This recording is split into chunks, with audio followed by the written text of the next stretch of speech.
Kalau anak-anak muda ini mumpung santri, kudu ngerti gue. Sekarang muncul yang namanya blockchain, yang namanya kripto. Itu adalah respon terhadap ketidakpercayaan kepada sistem perbankan, kepada sistem negara, kepada sistem yang lain itu tidak percaya sehingga melahirkan yang namanya blockchain. Itu jadi hipotesa terhadap peradaban berikutnya.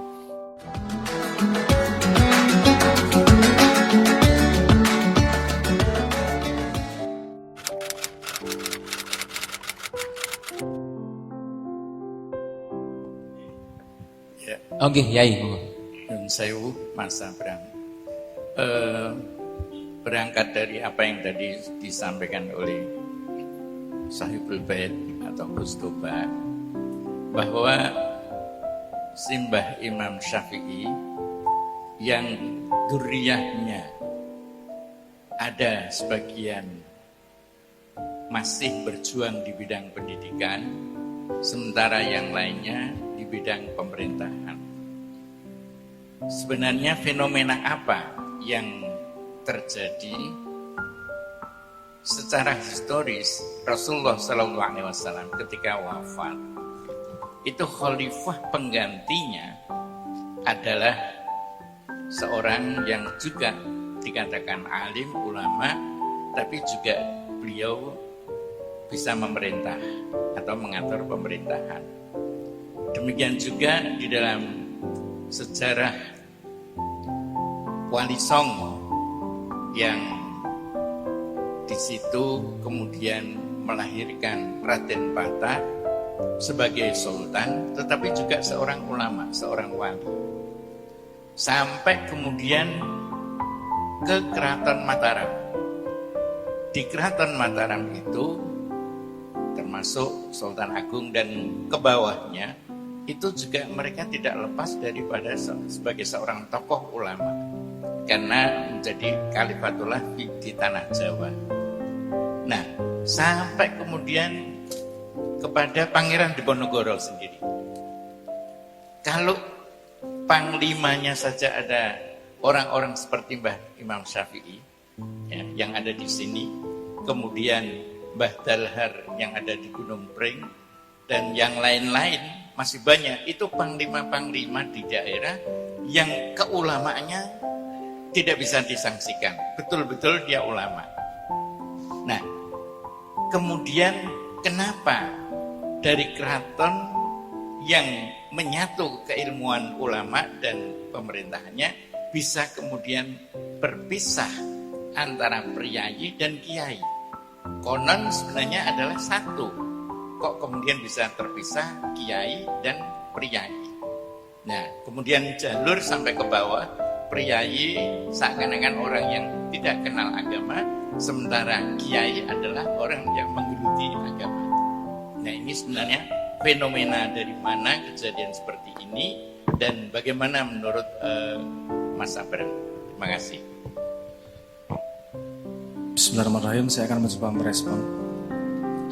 Ini jawabannya akan agak mundur sedikit agar kita bisa melihat konteksnya.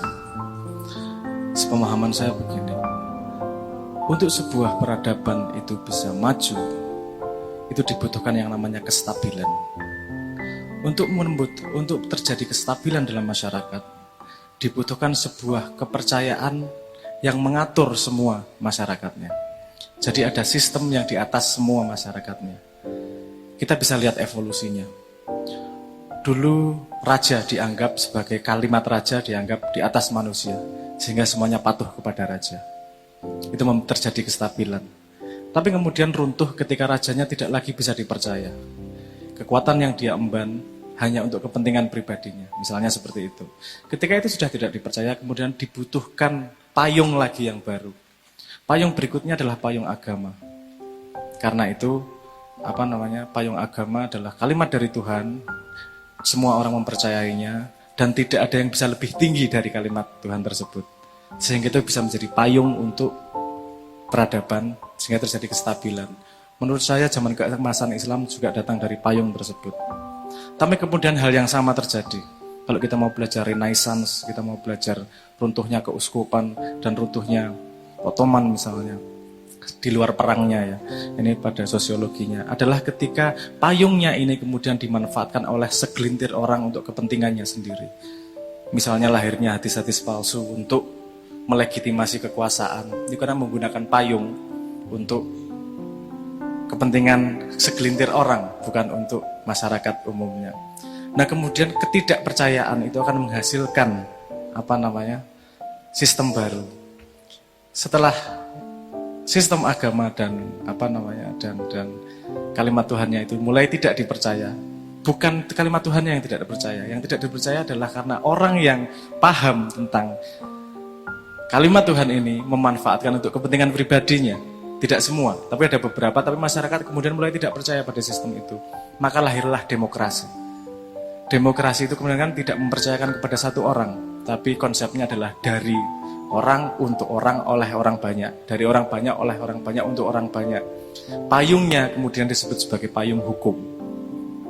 Ketika ada payung hukum, sudah nggak penting yang namanya orang soleh atau orang pinter atau gimana, yang penting tidak melanggar hukum, jadinya gitu. Makanya kalau mau melihat statistik, misalnya kalau di Amerika itu 60% dari senat adalah pengacara, karena mereka yang paling paham hukum dan paling bisa memanfaatkan hukum. Di Indonesia 53% adalah pengusaha, karena mereka bisa membeli hukum. Mohon maaf. Mohon maaf. Jadi ketika hukum yang seharusnya sama, supremasi hukum, konsep supremasi hukum itu di atas semua orang itu berjalan, masyarakat akan stabil. Tapi ketika orang-orang sudah bisa memanfaatkan hukum untuk kepentingannya sendiri, kemudian orang mulai tidak percaya pada hukum dan institusi yang menyandarkan kepada hukum, kemudian akan muncul sistem yang baru berikutnya. Mohon maaf, ini kita sedang mengalami zaman itu, karena seluruh dunia sedang tidak percaya sama yang namanya hukum. Kalau anak-anak muda ini mumpung santri, kudu ngerti gue. Sekarang muncul yang namanya blockchain, yang namanya kripto. Itu adalah respon terhadap ketidakpercayaan kepada sistem perbankan, kepada sistem negara, kepada sistem yang lain itu tidak percaya sehingga melahirkan yang namanya blockchain. Itu jadi hipotesa terhadap peradaban berikutnya. Nah ini yang jadi korban biasanya yang sungguh-sungguh.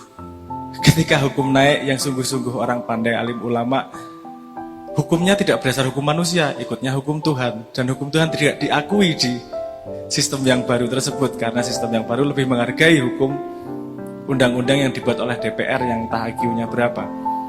Tapi karena sistemnya seperti itu sehingga terjadi pergeseran. Menurut saya pergeseran itu terjadi memang karena perkembangan zamannya seperti itu. Apalagi di dunia modern ini, di sosial media kita paham sendiri, tidak hanya alim ulama, semua pakar sekarang sudah mati di sosial media. Mau pinter, mau pakar kesehatan, mau pakar ekonomi, ngomong sedikit kalah sama yang namanya buzzer, dihabisin. Karena semua orang ngomong, dan kebanyakan manusia tidak tahu.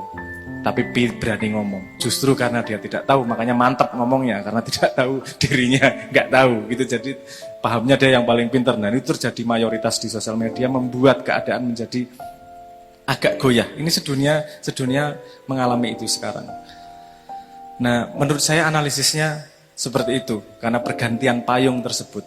Ketika payungnya masih kalimat Tuhan, alim ulama itu bisa menjadi pemegang kekuasaan sekaligus. Tapi ketika payungnya berubah menjadi hukum, keilmuan tidak lagi berhubungan dengan payung tersebut.